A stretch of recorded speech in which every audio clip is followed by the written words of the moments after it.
Hi everyone, in this video we are on page 11 of the note packet and we're going to be looking at an application problem in the context of the law of cosines.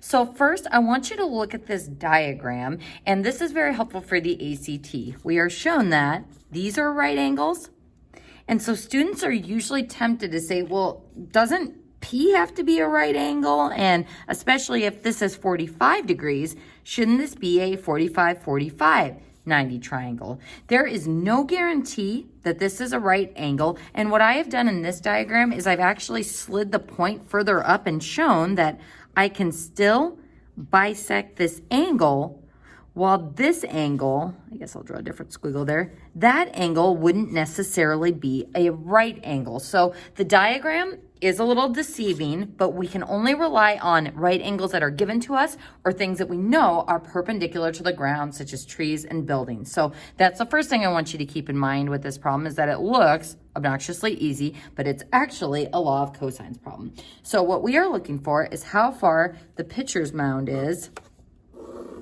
from first base, which is going to be H. So pitcher's mound is here.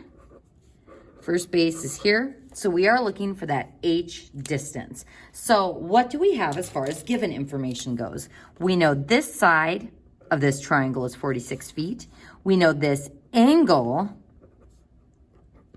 is 45 degrees, and we know this side is 60 feet. So since I have the side, the included angle between these two sides, and the following side, this is the SAS case. And again, it's always a good idea to start off with that, because if you have the SSA case, then you're going to have to check for a second triangle. So lucky, I guess kind of, for us, this is the SAS case. And our first step from here is to check for a stable connection. We know this angle. We don't know that angle, we know that side.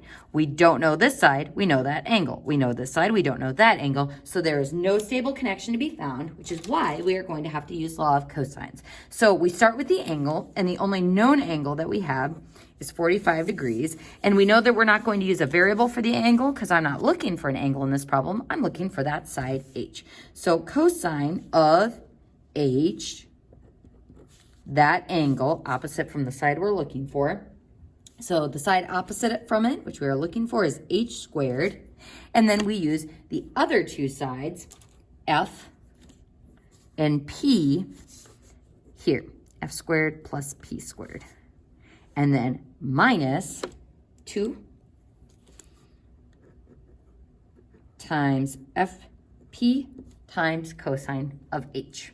So now we are ready to put in our values. So again, folks, on the homework, on the test, I always want to see that general variable setup first. So now H squared, that's what we're going to look for, is F 46 squared plus P 60 squared minus 2 times 46 times 60 cosine of 45. So I'm going to put this whole big long thing in my calculator. So 46 squared plus 60 squared minus 2 times 46 times 60 times cosine of 45 is that big number. But remember, this is giving me H squared, and we want to know what H is. So square root. And we're going to take the square root of that stored calculator value. So square root, that stored value. And we get 42.6 feet. So don't forget your unit, since it is a story problem. So folks, this does prove that this isn't a right triangle, because if it was a 45, 45, 90, then this leg, 46 feet, would have been the same as this leg, 46 feet. So the triangle isn't a right triangle, and we did have to use the law of cosines. All right, folks, this bottom section, we are going to do in class kick. But when we do the class kick, you can go ahead and show all of your work on this page, because you're definitely going to have to use all of this page to show your work since we are solving all of these triangles. Now, the first thing that you're going to do on these problems is state the triangle identification solving case. So is it SAS? Is it SSS?